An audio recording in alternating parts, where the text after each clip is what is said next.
Welcome to War Games on Toast, all you lovely people. I am once again back talking about the latest edition of Warcry, and once again I am nattering about the Beasts of Chaos. Last time I spoke about how to run a horde-like Bray-themed warband, however this time I am going to go into details about how to run Warherd. That's right baby, we are going to talk about Minotaurs, Bullmen, Bulgo, whatever you want to call them, and it's going to be a grand old time, so buckle up. As always, before I dive deep into the brutal world of Warcry, please consider scooting on over to the like and subscribe button, maybe even tapping that bell icon. It helps the channel a lot. Let me know what you want to see next and I will try my darndest to make it reality. I am currently getting some battle reports together, so look forward to those. Now back to the main event. As per usual, we're going to start with the pros and the cons, and for pros, Warherd are strong, they are tough, and they are violent. Bulgo are incredibly potent models, and the characters that lead them are even more so. These are some of the toughest and strongest units in the entire warband. They are excellent at killing and not dying. Following up from that, they are also self-sustaining. With Bulgo and any associated character can also heal simply by killing things, and that heal is on a very low double.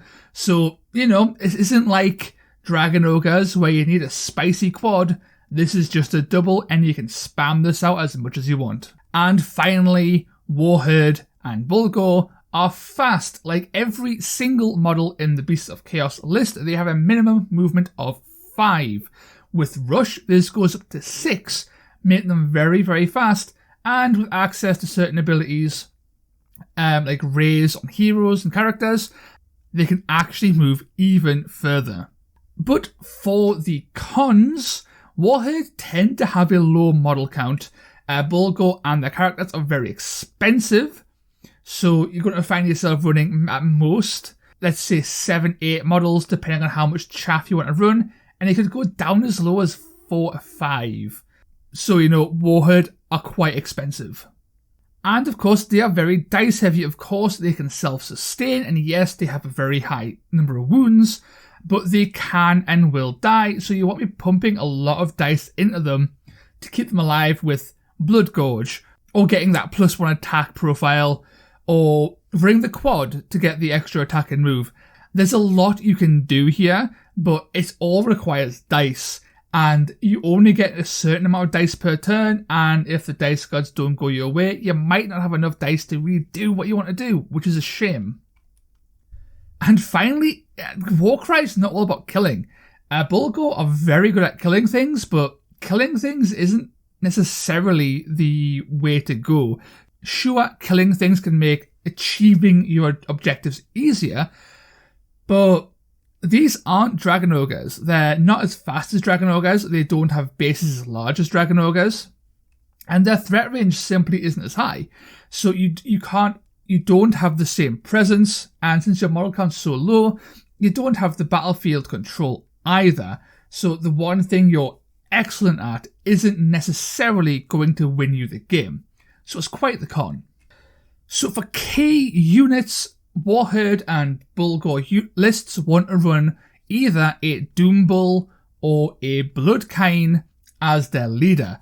Doombulls come in with a whopping strength 5, 4 attacks with 3-8 damage profile, toughness 4 and 38 wounds. These are incredibly hard to shift. They hit incredibly hard, but they do come at a hefty premium of 280 points. This isn't far off the points cost of an actual monster, like the Gorgon or the Saigo. For that 280 points, you are getting a seriously strong character and one of the best Chaos heroes in the entire game. There are very few characters who are as strong, as tough, as damaging, or as fast as the Doombull. This thing is incredibly good. But, of course, 280 is a lot of points, and there are cheaper options, and of course this leads us to the Bloodkine. Now Bloodkine have worse stats, but more options, and they are cheaper. Firstly, you can have more attacks with lower damage, less attacks at the same damage, or less attacks and more toughness than the Doombull. And in terms of points, they're about 40 to 70 points cheaper than the Doom Bull, and they're only losing out on usually 1 attack and about 3 HP. Of all of the weapon options, we recommend running double axes because double axes gets 5 attacks, which is insanely good, and the Great Axe is also very good since it shares the same damage profile as the Doom Bull, which is that spicy 3/8. Not to overshadow or cast doubt on the shield option, toughness 5 is very tasty, and at only 215 points, it's very cheap. But in terms of impact on the board, we do think investing a few more points into those axes or the Great Axe is the way to go here. Of course, leading is one thing. You need troops to fill out that core, and of course we're going to run Bulgor. These guys have 30 wounds, toughness 4, and between 3 and 4 attacks, and importantly they retain strength 5 with a minimum of 2 to 4 damage or 3 to 6 damage if you're running the Great Axe. Man, Bulgor, these things can just do so much damage.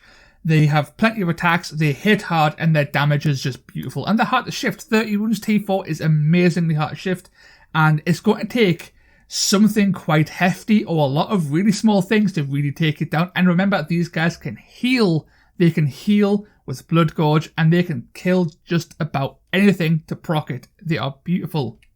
Now, in terms of weapon options, we recommend just going with the Great Axe. The paired axes are quite good. They do get 4 attacks, but we feel like that 1 attack extra over the Great Axe isn't quite as worth it. The Blood kind goes from 3 attacks to 5 using paired axes, but a regular Bulgor only goes from 3 to 4, and that 1 extra attack, it doesn't hit the same.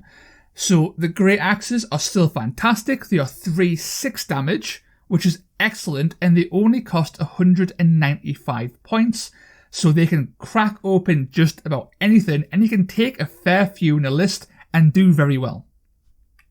Now, running a whole Bulgor warband is possible, technically. It won't do very well, we don't think, and we actually recommend instead taking some extra units to help bulk up the Warherd a bit, and of course, as per usual, we're going to dip into Bray. First things first, Ungor and Gore are excellent chaff fillers. They are 60 to 65 points, they're toughness 4, so they're just as tough as a Bulgor if they've got a shield going, and yeah, they only have 8 or 10 wounds, but that 8 or 10 wounds combined with something like resilience can really stick on the board. And of course, Ungor can get the Raider, can be Ungor Raiders for that ranged attack, which is very nice and helps expand your zone of influence on the board. And of course, being Beastmen, they're still very fast. These are ideal for running forward, doing objectives, and generally being a bit of a pain in the arse, whilst the Bulgor run forward and kill everything else. But we would also consider maybe taking the Great Bray Shaman as well as a secondary character. The Great Bray Shaman is very cheap. He only comes in about 140 points, which is very tasty. And it comes with Devolve, which is an excellent ability that lets you move your enemies into your Bulgor. So this means you can, instead of charging your enemies with your bulls and losing AP, you can move those enemies into your Bulgor to gain AP. It's a beautifully strong ability. I believe it's only on a double, so it's very cheap to pull off. And you can do this every turn. It's excellent. It's so powerful. And even outside of just saving AP and pulling enemies into your Bulgor, you can also manipulate objectives. You can move chaff out the way. You can move key units forward out of position. The things you can do with Devolve are varied and wonderful, and the Great Bray Shaman absolutely deserves to be in some Warherd Bulgor Minotaur lists. There are plenty of lists you can build Bulgor around, but I think I have something that manages to be well-rounded whilst also having a fair amount of punch. This isn't going to be the most optimal list, but it is fairly good and an excellent jumping off point if you want to get into Warherd. So looking at the list, for our leader and only hero, we are going with the Bloodkine with paired Bulgur axes. This guy is strength 5, as we all know, and gets 5 attacks with a great damage profile. This guy, buffed up with abilities, is getting up to 12 attacks a turn, possibly actually even 15 attacks a turn if you go with something like Onslaught or Rampage. He is very good and can kill just about anything. Heroes, dead. Infantry, dead. Chaff, dead. Elite things, they'll probably die too. The Bloodkine with 2 axes is very potent. Now, you could take the Bloodkine with the Great Axe, but dropping from 5 attacks to just 3, for us, we feel like it doesn't do enough. In comparison, we like to fish for crits, and you can fish for those better with more attacks. And in general, with equal strength, the more attacks you get, the higher your damage tends to be over the course of a game. Backing up our leader, we have our fighters, and of course we are running the Bulgur with Bulgur Great Axe. We have 2 of these guys in this list because, like we said earlier, taking the paired Bulgur axes on Bulgur isn't quite as enticing due to the lower attacks gained for taking them. You only gain +1 attack as opposed to the +2 on the Bloodkine. These guys come in with 3 attacks, of course, strength 5, and with that 3 to 6 damage, these guys can just cleave through everything. They can very easily take down a model in one go, in one turn. Your basics, 10 wound, 12 wound models, these guys can cleave through them like nothing. They can punch through elite infantry characters. They are so good, and the Great Axes help propel that even further. And then we have our chaff. We have chosen, because we have some points left over on this is exactly 1,000 points, we chose to take 1 gore with Beast Shield. This gives us a fairly durable model, 10 wounds, toughness 4, and with brute resilience, even tougher. And of course, 2 ungorf gnarled spears, very similar role here. The gnarled spear and the shield give you toughness 4. You only have 8 wounds, but again, brute resilience can go a long way to keeping these guys on the board and healthy for a long time. And then we round out the list with 2 Ungor Raiders. Ungor Raiders are excellent for harrying enemies. They've got their bows. You can burn the triple for more arrow shots. In general, they're a little bit too expensive to have too many of, but I always find taking 1 or 2 per list can go a long way. So if you were going to take this list and adjust it, there are a lot of things you can do. You can turn the Bloodkine into a Doombull. You could drop the 2 Ungor Raiders, or a Ungor Raider and maybe the Gore, take a Great Bray Shaman. You could possibly drop the 2 Ungor Raiders, take the Great Bray Shaman and a Doombull. Of course, taking out the Bloodkine at the same time. There's a lot of play. You could even throw in maybe a Centaur Gore. You could possibly take a Bestie Gore or 2 instead of the Ungor Raiders. Again, there's a lot of play here, and changing even weapon loadouts to try and eke out those extra few points to upgrade some things or change things around is the way to go. There's a lot of play, and the Beasts of Chaos faction has a lot of models to choose from. So mess around, play around, and find that perfect balance. Of course, you could always just run a Doombull and 3 or 4 Bulgur and have a great time. But we would definitely recommend going for something that has a bit more chaff, a few more bodies on the field. 7 is the usual standard for warbands, so aiming for 7 is always a good idea, and having a few more can help give you that advantage in activations, so bear that in mind as well.